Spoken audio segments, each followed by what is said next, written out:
Assalamualaikum warahmatullahi wabarakatuh. Saya Jihan Kalisa dari kelas 12 IPS 5. Di sini saya akan membacakan resensi yang sudah saya susun dengan judul Sang Guru, Ki Hajar Dewantara.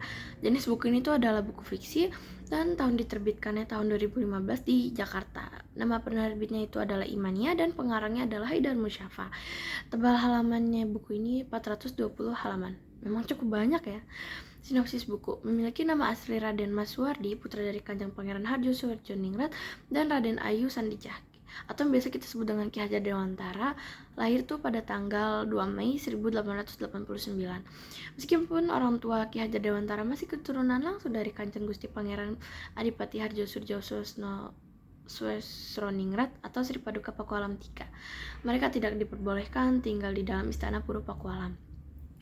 Hal tersebut dikarenakan ayahnya menentang pemerintah Belanda sehingga Gubernur Jenderal Belanda menyingkirkan keluarganya keluar dari istana Pura Pakualam dan ditempatkan di salah satu puri yang terletak persis di timur istana.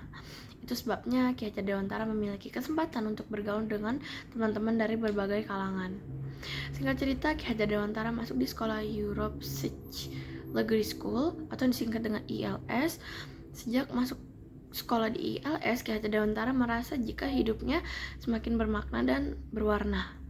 Dengan bersekolah, ia mendapatkan banyak sekali ilmu pengetahuan, mengingat pentingnya pendidikan untuk masa depan.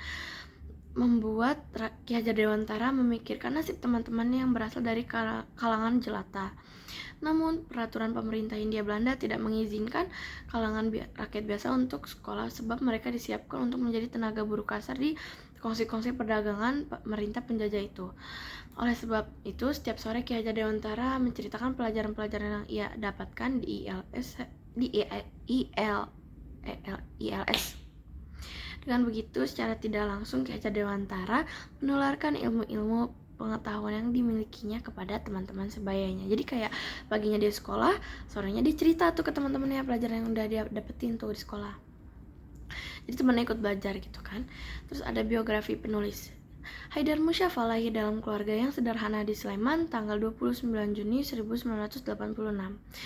Putra pertama dari pasangan Bapak Sudarman dan Ibu Antinem. Baginya, kehidupan ini tak lain hanyalah ladang untuk berbagi kemanfaatan bagi sesama, berbagi kebaikan, juga berbagi ilmu. Berangkat dari keyakinan itulah, kemudian ia menekuni dunia tulis-menulis dan menjadi salah satu pendiri Sahabat Pena Nusantara atau disingkat dengan SPN. Kegigihannya dalam berkarya telah melahirkan antara lain novel-novel biografi dengan judul Tuhan Aku Kembali, novel perjalanan Ustadz Jeffrey Al-Bukhari, dan ada juga Cahaya dari Koto Gadang, dan masih banyak lainnya termasuk Sang Guru Ki Hajar Dewantara ini. Kelebihan buku, ke dalam buku ini diceritakan juga tentang tokoh besar dan inspiratif seperti Cipto Mangunkusumo, terus ada Sutomo, ada Dwes Dekker, dan ada juga Dr. Wahidin Sudirohusodo dan lain-lain.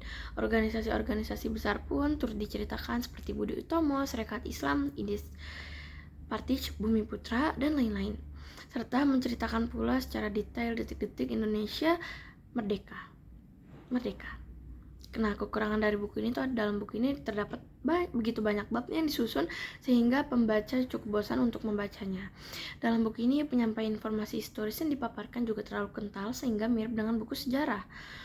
Namun hal itu mungkin juga bisa dianggap sebagai kelebihan karena alur yang diceritakan tuh lebih jelas. Cuman paling ya ngebacanya bosan aja karena itu kayak buku sejarah banyak gitu kan.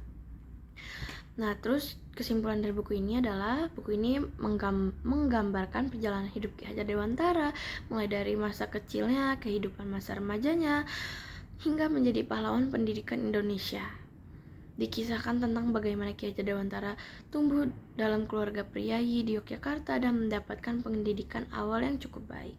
Namun, ketidakadilan dan diskriminasi yang diterima oleh bangsa Indonesia dan dari penjajah Belanda membuatnya semakin sadar tentang pentingnya pendidikan bagi rakyat pribumi.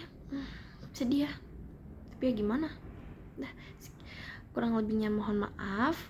Sekian dari saya, kurang lebihnya mohon maaf kalau ada cadel-cadel sama ada yang palas gitu, mohon maaf. Wassalamualaikum warahmatullahi wabarakatuh. Dadah.